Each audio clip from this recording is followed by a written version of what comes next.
Welcome to another unboxing from Gus Tech.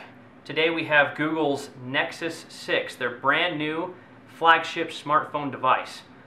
This device obviously comes fully loaded. Keep in mind this is the AT&T version of the phone. This is made by Motorola, as you can see here on the side, the logo nice and bright and shiny.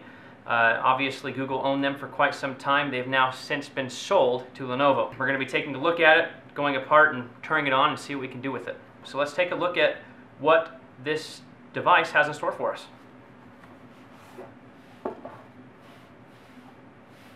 Very nice packaging experience, and here we have the device. One thing you'll notice, this is a very large device. I don't necessarily have small hands, and it does make my hands look a little bit small. Now I personally have been using a 6-inch device for quite some time. I've become accustomed to it, but it may take some getting used to it. Well, it will take some getting used to, especially if you're coming from something very small like an iPhone 5 or something similar to that with a 4-inch display. 5-inch displays are even going to seem very small in comparison. Now let's get into actually looking at the device. As you can see, included with the box, we have the instruction manual, different warranty information all contained here, as well as the SIM button extractor. And there's our warranty in it. Put that to the side for a moment here. We have our USB charging cable as well as our data sync cable. We also have the wall charger. Now one thing to note about the wall charger in conjunction with the phone specifically is this does have Motorola's turbo charge technology. What that does is going to give us 6 hours worth of battery life in just 15 minutes of charging. Hugely beneficial, especially when you're trying to get a quick charge in before you go out to dinner, go out to see a movie, and again, one of the major benefits of getting this phone. So as I said before, this is a very large phone. 6 inches, a lot of phones are going in this direction. We're going to compare it here to a couple of phones that we have on hand. This is the OnePlus One. This is a 5.5-inch screen, so you can see that as we stick it on top, you're going to get a little bit of difference in size, but you can barely see those bezels sticking out, so it's really not that much different. Let's compare it to a little bit larger phone. This is the Nokia Lumia 1520, a very large phone. It is also a 6-inch screen, but it has a little bit more on the margins due to the capacitive touch buttons. If you see, as we stick the Nexus 6 on top of it, you can see that 1520 coming out on the edges. All around though, not too big of a phone, not too big to fit into most people's hands, and obviously this is why there is a market for these type of phones, is because people want them. When we take a look at the back of the device, we see our very nice camera. It's surrounded by the Ring LED. This is going to create a nice effect with the LED flash. We see the Motorola logo with a slight indentation here. We see the Nexus, very nice, carved into the phone. Actually, you can feel it. It feels very nice, very solid, nice marksmanship.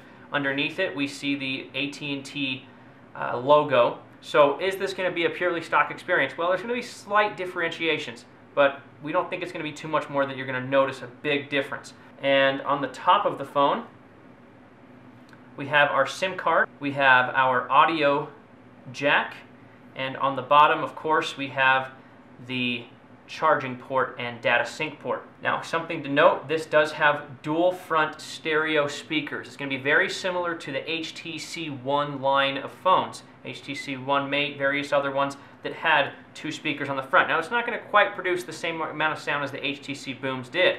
However, it is going to give us a very nice stereo experience without plugging in headphones or using an external speaker.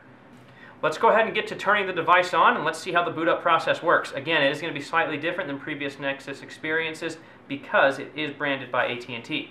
And you can see the nice Google logo as it starts up.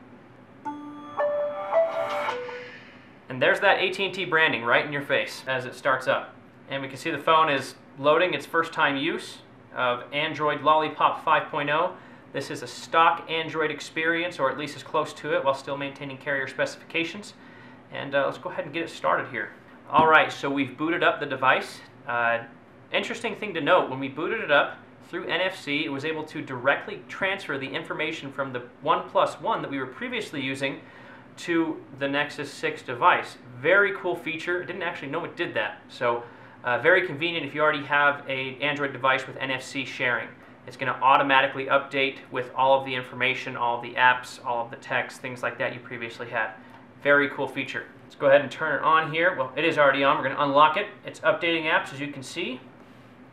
Now, one thing to note, while this is a stock Android experience for the most part, it does come with some AT&T bloatware, which I know how much all of us hate bloatware. The nice thing about this is, though, you can actually remove this bloatware. It's not built into the ROM or anything crazy like that. You can get rid of it. It won't be on your device anymore, and you can have that stock Android experience because, well, I don't know anybody who likes to use these AT&T apps on any platform. Regardless, as you can see, very fluid, very nice. It has a lot of information for us, just like it should with the Android 5.0 Lollipop version. Now keep in mind, this screen is a very, very, very sharp display. We're talking about a quad HD display, which is better than most of you have on the monitors that you're going to be looking at this video through. In fact, the camera we're using doesn't even shoot in 1440p, which is the resolution of this screen. What that does in a 6-inch form factor is it gives us a pixels per inch, a PPI rating of 493. It's 493 pixels shoved into each square inch of this phone.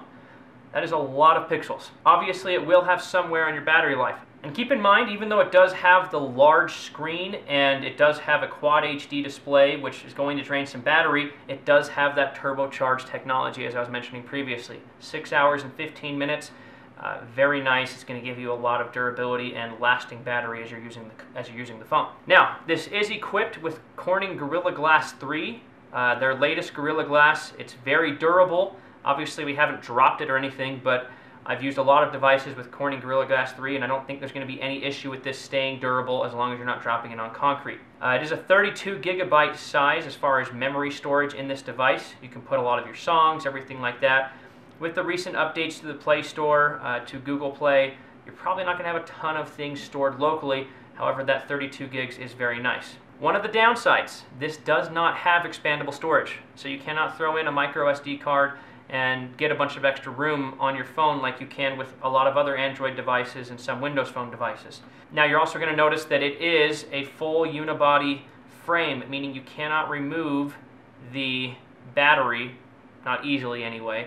Now, this does come equipped with the Snapdragon 805 processor. It is a quad-core processor, extremely fast. The camera on the back is a 13 megapixel camera capable of 4K video at 30 frames per second. Keep in mind, this does have optical image stabilization, which most Android devices up to this point have not had. This is a fairly new thing. As I mentioned before, it does have a dual LED ring flash around the lens. This is the midnight blue version. As you can see, it does look fairly dark, but not quite black. It's got a very nice chrome blue look to it as it's updating and now giving us all sorts of notifications.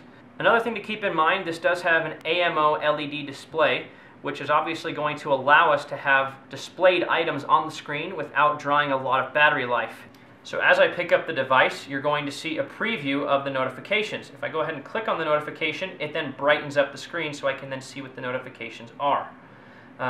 Very nice feature, allows you to look at your phone at a glance without having to hit the lock button, turn it on and off, drain the battery. When you don't have a lot of battery, you can see if the notification is important. But again, you're not going to have a whole lot of issues with battery on this, despite its extremely large size. The battery on this phone is 3,220 milliamps, which is one of the larger batteries that's found in most phones in today's age.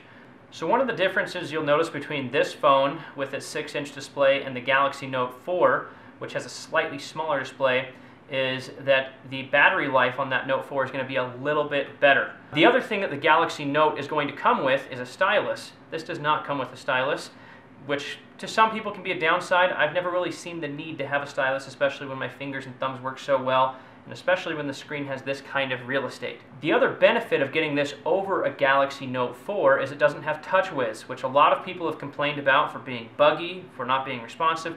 This phone does have wireless charging, which is extremely nice because you can stick the back of the phone directly onto a wireless charging mat anywhere you are, doesn't really matter, and it's going to pick up the wireless charging. Thank you for joining us for our unboxing of the Google Nexus 6, again, the new flagship smartphone from Google, running their stock Android Lollipop 5.0 operating system. It's a very nice phone. You can see it's actually a little bit pretty large, and up next to your face, it can be a little bit big, but I think it's worth it for the extra real estate it affords us.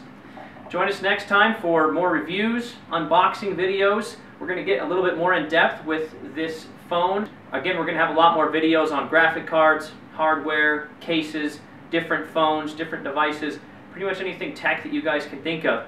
If you want to add any comments to the video, any suggestions for us, don't hesitate to do that. Like us if you liked it. Subscribe if you want to hear more and see more videos. And make sure you check back next time when we go into a little bit greater detail about some of these devices that we've looked at. Thanks for joining us.